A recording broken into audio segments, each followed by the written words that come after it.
For decades, Neil Peart was more than just Rush's drummer. He was a songwriter, a visionary, and one of the most respected musicians in rock history. So when Geddy Lee and Alex Lifeson announced the 50-something tour with Anika behind the drum kit, fans immediately began asking one question: could anyone possibly fill Neil Peart's shoes? But that question may have missed the point.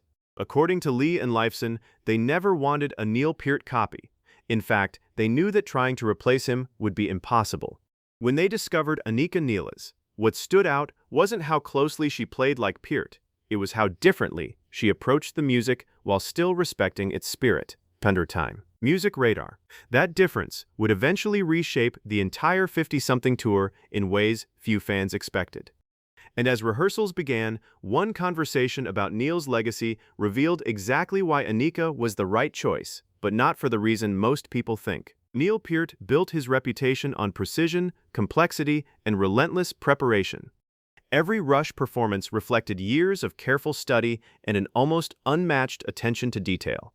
His parts became legendary because they were both technically demanding and deeply musical. Anika arrived from a different generation. Known for her modern groove concepts, creative independence, and viral drum performances, she developed a style that blends technical skill with spontaneity. Rather than treating every song like a fixed blueprint, she often looks for ways to make the music feel alive in the moment. That contrast quickly became obvious during rehearsals. Instead of asking, "How do I become Neil Peart?" Anika focused on a different question. How do I honor what Neil created while bringing my own voice to the music? The distinction may sound small, but for Geddy Lee and Alex Lifeson, it changed everything. As rehearsals continued, the two Rush legends began realizing that Anika's greatest strength wasn't reproducing the past, it was helping them rediscover the excitement of playing together in the present. As the rehearsal sessions moved forward, something unexpected happened. The focus slowly shifted away from comparing every note to the past. Geddy Lee and Alex Lifeson already knew the classic Rush catalog inside and out. What they needed wasn't someone who would recreate every drum fill exactly as Neil Peart played it decades ago. They needed a musician who could inspire fresh energy while still respecting the songs fans loved. That is where Anika made her biggest impact. Her approach encouraged conversation instead of imitation. Rather than treating the material as untouchable museum pieces, she approached it as living music. That attitude opened the door for Lee and Lifeson to experiment, adjust arrangements, and react to one another in real time. For the first time in years, the rehearsals felt less like an exercise in preserving history and more like a new musical adventure. And that realization led to a surprising question. Was the goal of the 50-something tour to recreate Rush or to discover what Rush's music could become in a new chapter? The answer would emerge during the next phase of rehearsals, where Anika's unique strengths began influencing the entire band. One of Neil Peart's greatest strengths was his consistency. Fans knew that when Rush took the stage, they would hear performances built on incredible discipline and accuracy. That standard became a defining part of the band's identity. But during the 50-something tour rehearsals, Anika brought something different to the table: flexibility. She respected the structure of the songs, yet she wasn't afraid to let moments breathe. Her drumming style emphasized interaction and feel, creating space for Geddy Lee and Alex Lifeson to respond naturally to what was happening in the room. The result wasn't a rejection of Neil's legacy. It was a reminder that great music can evolve while still honoring its roots. Lee and Lifeson began feeding off that energy. Rehearsals became more conversational, more spontaneous, and, according to those close to the project, increasingly focused on chemistry rather than perfection. That shift transformed the atmosphere. Instead of constantly looking backward, the musicians found themselves looking ahead.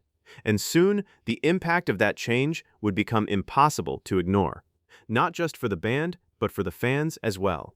Of course, not every Rush fan was immediately convinced. For many listeners, Neil Peart was inseparable from the band's identity. Any drummer stepping into a Rush-related project would face enormous expectations. Comparisons were inevitable. But as word spread from rehearsals and early performances, a pattern began to emerge. Fans weren't praising Anika Nilles because she sounded exactly like Neil. They were praising her because she didn't. She approached the music with respect, preparation, and humility, yet she never tried to erase her own musical personality. That balance allowed the classic songs to retain their power while gaining a fresh perspective. Geddy Lee and Alex Lifeson seemed to recognize this as well. The more they played together, the clearer it became that the project's success depended on authenticity, not imitation. What began as a search for a drummer had evolved into something much larger, a new creative partnership. And in the process, the key difference between Neil Peart and Anika Nilles became clear. One helped define Rush's greatest era. The other was helping Lee and Lifeson discover what came next. But what does that difference ultimately mean for Rush's legacy and the future of the 50-something tour? In the end, the most important difference between Neil Peart and Anika Nilles was never about technique, speed, or even style. It was about purpose. Neil Peart helped build Rush into one of the most respected bands in rock history.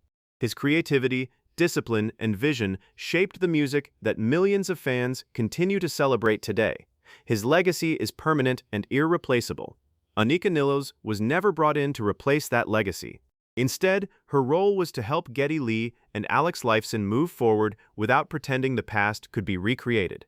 By bringing her own voice, her own energy, and her own musical perspective, she reminded them that honoring Rush doesn't require freezing it in time.